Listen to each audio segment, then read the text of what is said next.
Como aconteceu o convite para o senhor vir para Santarém? O senhor foi contextualizado a situação do INCRA local? Há algum tempo eu venho desenvolvendo alguns trabalhos a convite do INCRA sede de Brasília, né, seja eles, por exemplo, diagnóstico regional, trabalho específico em outras superintendências, né, como Minas Gerais, que eu já estive, aqui em Marabá eu já estive também. O acontecido aqui na superintendência de Santarém ocorreu numa segunda-feira, bem cedinho, 9, 9h30, no máximo 10 horas, quase todas as superintendências do Brasil inteiro já estavam sabendo pela comunicação interna.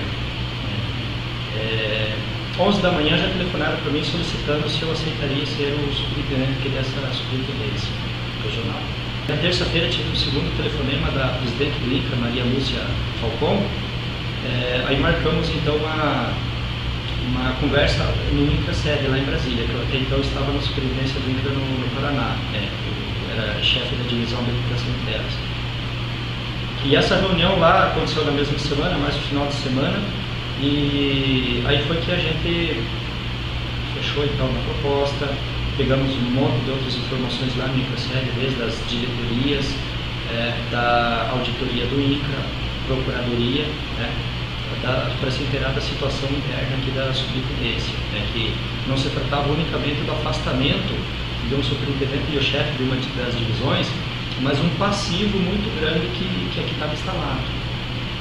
Completar um mês em Santarém, o que o senhor tem de planejamento que o senhor conseguiu implementar na superintendência? Certo. Eu já tinha previsto que de início teria que caminhar, algumas coisas iriam caminhar bem devagar, mas a gente conseguiu concluir uma equipe, né, que foi publicada no Diário Oficial ontem, anteontem, no dia 5 de outubro, e essa foi a primeira, digamos assim, primeira grande etapa vencida.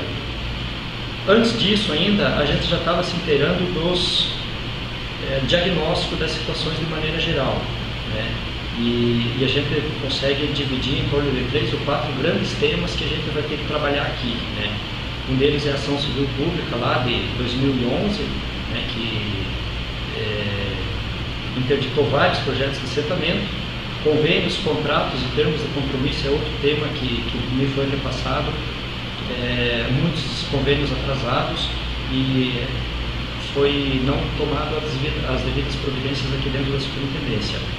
A parte da supervisão ocupacional dos assentamentos de reforma agrária do INCRA aqui na região é outro grande tema que envolve inclusive desdobramentos das operações filial em madeira limpa, né? E aí principalmente a parte das anuências, que até agora a gente tem que estar resgatando ainda grande parte dessas emissão de anuências, inclusive algumas delas de maneira até irregular. Outro grande tema que a gente vai ter que constituir tarefa específica aqui para conseguir suprir são as respostas para os órgãos de controle e outros órgãos de maneira geral que por muito tempo foi ou abandonado ou não atendido de forma correta.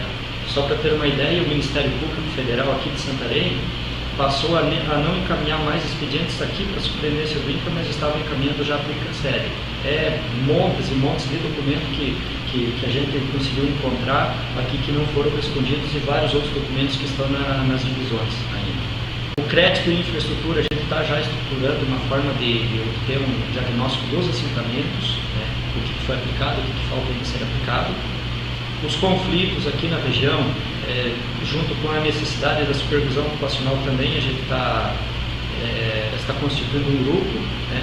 E o que a gente pretende ainda é investir em alguns grupos com outros temas que não é demanda de maneira geral, mas a gente entende que a superintendência do INCRA aqui de Santarém está muito atrasada, que é, por exemplo, o cadastro ambiental rural dos assentamentos rurais.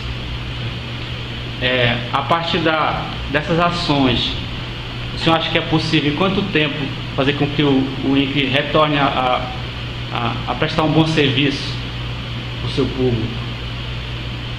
Isso depende assim, de algumas áreas.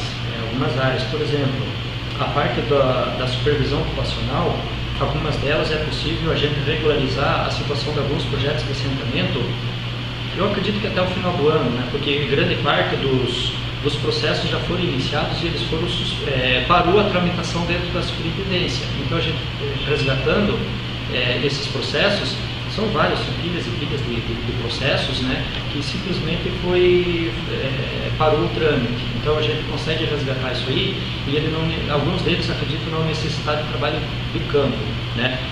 A parte das tomadas de contas especiais aí dos convênios, talvez até o final do ano a gente consiga dar encaminhamento em parte desses processos. A supervisão ocupacional está com um déficit muito grande, que eu acredito que nem um ano a gente consegue suprir todas essas dificuldades, né? Levando em conta que algumas da supervisão ocupacional a gente vai tratar com situação muito melindrosa, muito delicada, que são aqueles processos que deram início à Operação Madeira Limpa. Então ali dentro tem irregularidades que a gente vai ter que corrigir o curso do processo, o curso e o trâmite dos processos.